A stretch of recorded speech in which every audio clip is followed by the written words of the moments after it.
life is one big psychological warfare that you play on yourself. You play on yourself, man.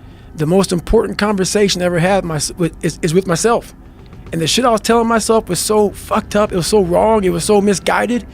And other people start to write that dialogue for you also. And it starts to be what you say to yourself every single day. And I started creating a whole nother warfare. A whole nother battle started becoming. I was like, oh, hang on a second, Goggins. You have these tools.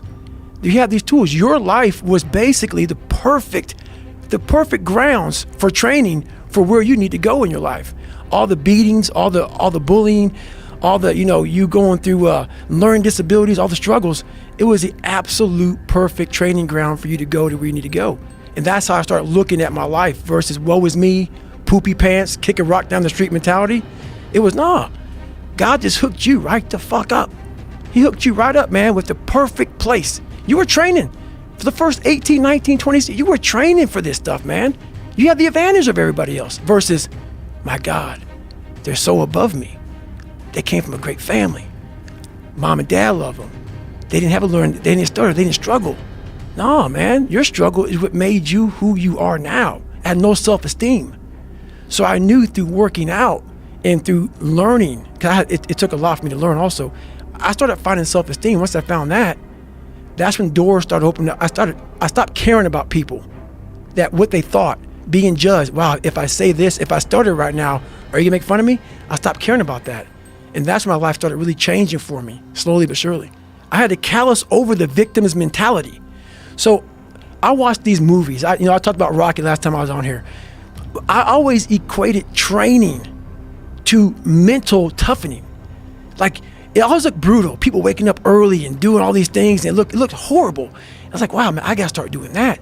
Not to get better, bigger, and stronger, but that is what's gonna build me. That looks uncomfortable. That looks brutal. And getting up early, I don't wanna do that. So I made this long list of things that I don't wanna do. And through that, I found myself. I started, I'm like, you guys aren't doing this shit in high school. You guys aren't getting up at 5 o'clock in the morning, running over here in this golf course. So I started seeing myself very differently than the average human being. I was like, hang on a second. I have something they don't have. And that's when I started to develop these things through working out. It was this great, never-ending work ethic. And through work ethic, I developed self-esteem. And I found out on my own pretty much, is that through discipline, through self-discipline, through repetition, through tons of repetition of the same thing that you don't want to do, and that's the key thing. Through repetition of things you don't want to do, you develop mental, like an armor for your mind. You start to armor your mind, because your mind's like, okay, we suffer every day. It's what we do. We do stuff that sucks every day. So then when the suck stuff comes, you're ready for it. And that's how I started coming up. I just started being very uncomfortable. And now it's like just a way of life. I didn't have any kind of tools to handle it. I'm like, man, I thought I fixed this already, man. But no, I didn't go deep into the dungeon of my soul to say, okay, what is making you a quitter? What is making you a weak man? What is making you afraid? And so that's why I kept on quitting and going back to start, or not knowing how to get through hard times. And that's why I always tell people, I'm not a theorist. I didn't study, I didn't study a fucking book. I literally put myself in a fire repeatedly, like a sword. You put a sword in a fire repeatedly and repeatedly. If you keep on doing that, you're gonna get a nice sword. And then you keep on beating it. You gotta beat the shit out of it. And that's what I am. Yeah. I became that. I said, okay, we can't quit. We gotta figure out why you are this pussy. Why are you this pussy, man? What is wrong with you? What's going on here? So I kept on putting the sword back in the daggone fire, and I just beat it harder. And I beat it harder. Before I knew it, I started realizing, all right, man, the brain is starting to get hard. The brain is starting to get hard. I'm no longer a theorist. I'm now a practitioner. I put it in hell. I dissected it while it's in hell, because you can't dissect anything in a normal environment. You can't dissect anything in 72-degree weather. You must put it in the fucking freezer and freeze the fuck out of it. And then you dissect it. Dissect it when it's miserable. Dissect the brain when all it's thinking about is, I need to get out of here, man. I want to get out of the fucking freezer.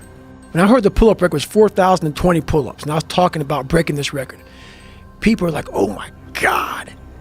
I went right to a pen and paper. They go, what are you doing? I'm doing the math, man.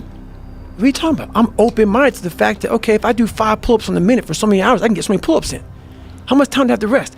I was breaking the math down. You have to be open-minded to the possibilities that I can do this. Once you shut your mind down to the possibility that it can be achieved, there's no way it can happen. So that's why my eyes and my body light up about things, because I know that if you're in a fight, you have to attack. You have to keep attacking. The enemy has to know he is not going to give up. You must break the soul of whatever the fuck is in front of you. That's what I realized. I was never breaking the soul of anything in front of me. So that's why I came up with the thing called Taking Souls in my book. I started to devise ways to break a soul of a human being, of an object, of whatever's in front of me. If you keep on attacking something, nothing wants to stand in front of anything that is relentless. Nothing.